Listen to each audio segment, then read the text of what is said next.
Hey, welcome to the Fat Stacks podcast. Today's episode is brought to you by Ezoic, which is the ad platform I currently use to split test ads and optimize revenue. It also offers some really cool revenue analytics and site speed tools. Today's episode is an explanation where I go into a little bit more in depth than I have in the past about my 7 niche sites that I profile in the income reports. You can visit fatstacksblog.com and you can check out the income reports. And I don't really give a lot of information there. I sort of just stick to a list of 7 niche sites and how they're doing. Some do really well, some pretty much plateau and do nothing. So what I want to do in this, because I get asked for quite often from various readers to provide a little bit more detail about those sites. Now, if you're hoping I'm going to divulge the actual URLs or the specific niches, sorry to let you down. I'm not going to do that. I'm not going to go into that much detail. I'm going to just pretty much tell you quite a bit of other information, but not that. So let's jump into it. Now, I kick off the income reports. Basically, I label them all Site 1 through Site 7, and I refer to the same sites over and over each month so you can track the progress or lack of progress over time. So Site 1 is my biggest niche site. It's not Fat Stacks. None of these sites are Fat Stacks. That's not included in any of the income reports. I don't really discuss Fat Stacks from a perspective of growing a business. Okay, these are all separate niche sites that I own and have launched over the years. So site number 1 is my largest niche site. Launched that in February 2014.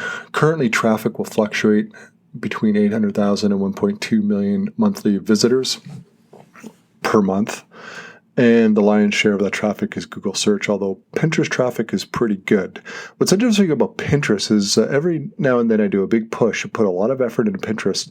And while it increases traffic some, it doesn't really move the needle enough to warrant the effort. And what I mean by doing a big Pinterest push, I mean doing some pretty nifty graphics, images with text, and really dressing it up and trying to get people to click through to the site. And what's interesting is it doesn't really move the needle if I put a whole lot of extra effort into it. So really, because it is a visual niche site, I do pin quite a few images. But what I suspect is a lot of visitors pin. The pin volume on the site is astronomical, and I suspect the lion's share of the Pinterest traffic is just visitors pinning images to their own account, which then happens to get shared and get traction on Pinterest. So that's pretty cool, but it's a little bit frustrating too, because it sure be nice if I could put a little horsepower into Pinterest to get that traffic up, but to no avail.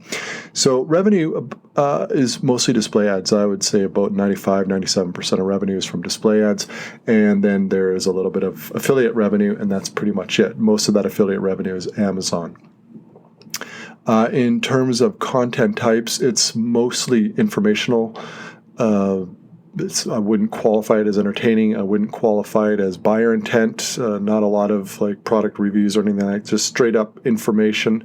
Some of it is in-depth research. Some of it's pretty lightweight stuff. Some listicle stuff. Kind of all the gamut of your typical informational website that would be monetized with display ads. I'm always trying new types of content on there, coming up with new ideas, see what's going to work, see what's not working. So in terms of additional web properties, that basically social media accounts with this, I've already mentioned Pinterest, also run Instagram. YouTube, which I'm kind of starting over from scratch with that. Not sure how that's going to go. YouTube's never been a big asset with this niche site. Despite being visual, I haven't put a lot of effort into it either. So launched recently a podcast for it. I have no idea how that's going to work. I've had a lot of fun with podcasting for Fat Stacks, which is relatively new at this point, and it's been growing quite nicely. So I figured, let's give it a shot at a niche site, see what happens there. That'd be kind of an interesting experiment. Has a Facebook page, of course, but which is pretty much worthless, as most Facebook pages are for any site. Don't even know why I bother, but I do. I guess old habits die hard.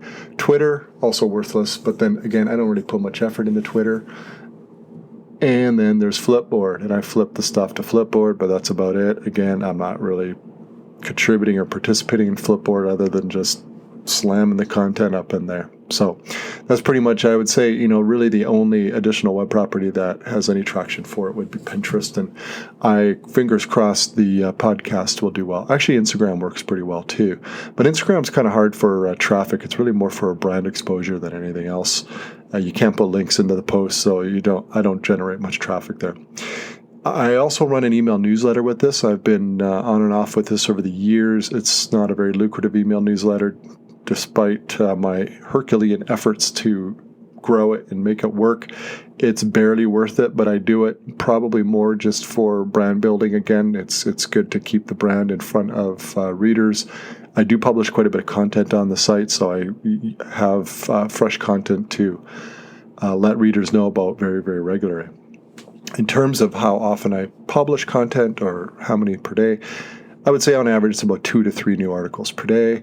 And my content and keyword strategy is targeting low competition keywords, publishing lots of content, long articles, and usually most content has quite a few images. It's a visual niche. So that's the content strategy, and it's worked very well for me.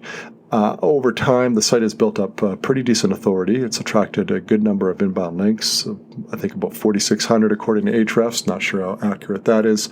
I don't do link building, but that has built up the authority nicely, which has helped me to rank and pull traffic in for some more competitive keywords as well. But that wasn't intentional. That's just sort of a result of sticking with it for many years and just building it up.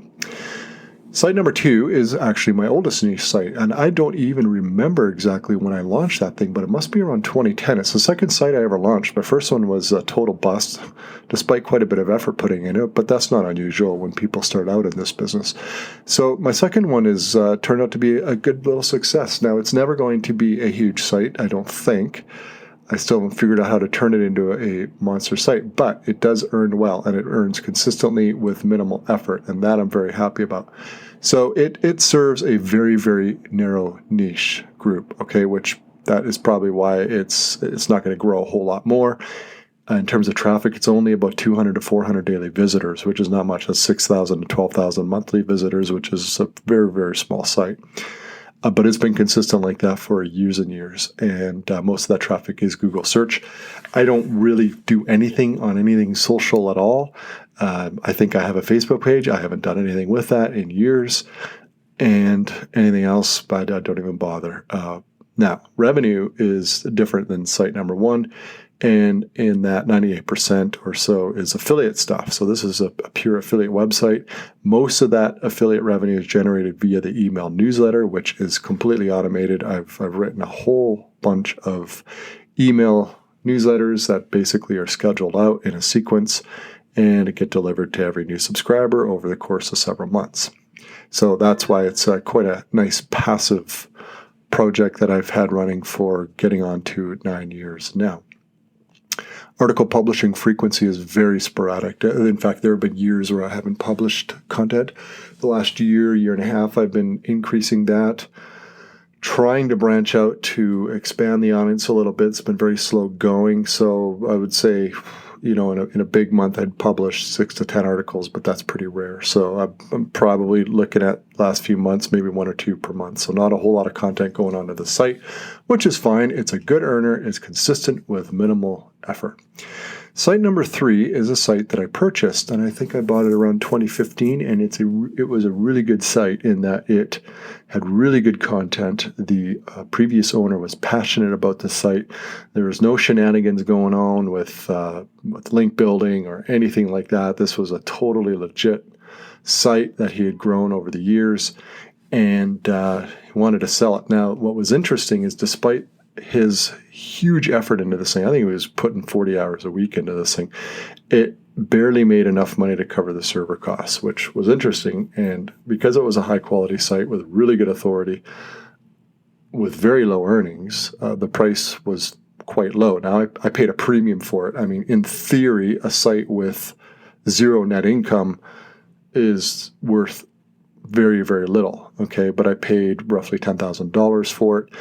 Not because it is based on any sort of net income, but based on the fact that it had a lot of good content, it had a lot of good authority, and ultimately had some very good potential. Now, the problem that ensued was I thought I could stick with the same niche, improve the ad layouts, and increase the ad revenue overnight. But sadly, that didn't work out. It was in a very, very bad niche when it comes to display ads, and affiliate potential was non-existent. So what I did is I sort of turned this into kind of a test site, and I cover lots of different niches on there, testing different articles, and the authority just enables that a lot of these articles do rank quite well. So I've managed to push the monthly net income up to about $2,500 to $2,700 a month, which is quite good because that's increased the value of the site considerably. But the problem is it's a bit of a content mess, and I still haven't decided really what would be a good direction ultimately for this site. And so it carries on as it is. At least the revenue is doing quite well. It's worth a decent amount of money. And I think one day, if I can figure it out, this thing can turn into a really, really big site. But we'll see how it goes. No email newsletter, social media, non-existent. Just basically throwing up content, ranking it, and earning from display ads. Pretty much all display ads. I think make a few bucks from Amazon off that thing. Site number 4 is a site I started a few years ago. It's kind of similar to site number 1, so that was why I decided to do this. I've been kicking it along. Some months I put more time and money into it. Other months I just don't do anything. So I've been kicking this along, but it's actually been growing quite nicely. I believe the launch was about 2017, so we're getting on a full 2 years. Traffic is about 60,000 visitors per month, mostly organic. Revenue is about 95% display ads, but the affiliate stuff is picking up, and that's mostly Amazon. I'm quite happy about that. And in fact, moving into 2020, I'm going to do a huge push on Amazon affiliate stuff. I've actually bought a bunch of products within the niche, and I'm using them and testing them and writing about them, and do some buyer intent content and see how that goes. The site is attracted actually quite a few inbound links. I don't do any link building for this site. I don't really do any link building for any site. I just don't really care for doing that. I'd rather just target low competition keywords and hope to rank for some of that. And so this site has developed some half decent authority. And so I'm optimistic I can actually rank for some, I would say a bit more on the lower competition end in terms of buyer intent stuff, but it doesn't take ranking too many of those types of articles to generate some half-decent affiliate revenue. So that's the direction I'm going with it. I'm going to continue with the ad revenue as well, publishing non-buyer intent content as I have been. I want to do the both approaches with this site. Yeah, I think it has huge potential. I know the niche itself is huge with a lot of traffic potential. The ad RPM is decent. I'd say it's probably a moderate amount. My site number 1, it has a very, very high ad RPM. This one I would say was a mid-range. There is no email newsletter, not yet. I think it has potential for that, but I'll see. In terms of article publishing frequency, right now it's in between 2 and 10 articles per month. Some months maybe 0, some months closer to 10. And again, the content and keyword strategy is the same as Site 1 in that I focus on the lower competition. But as I said, I'm moving towards some affiliate stuff, which will be more competitive going forward. And we'll see how that works. I think I have about maybe 50 articles with the buyer intent stuff kind of planned out. Maybe not quite that much. That might take about a year or two to finish up. It takes a while to do all that, and it's not exactly the most exciting work.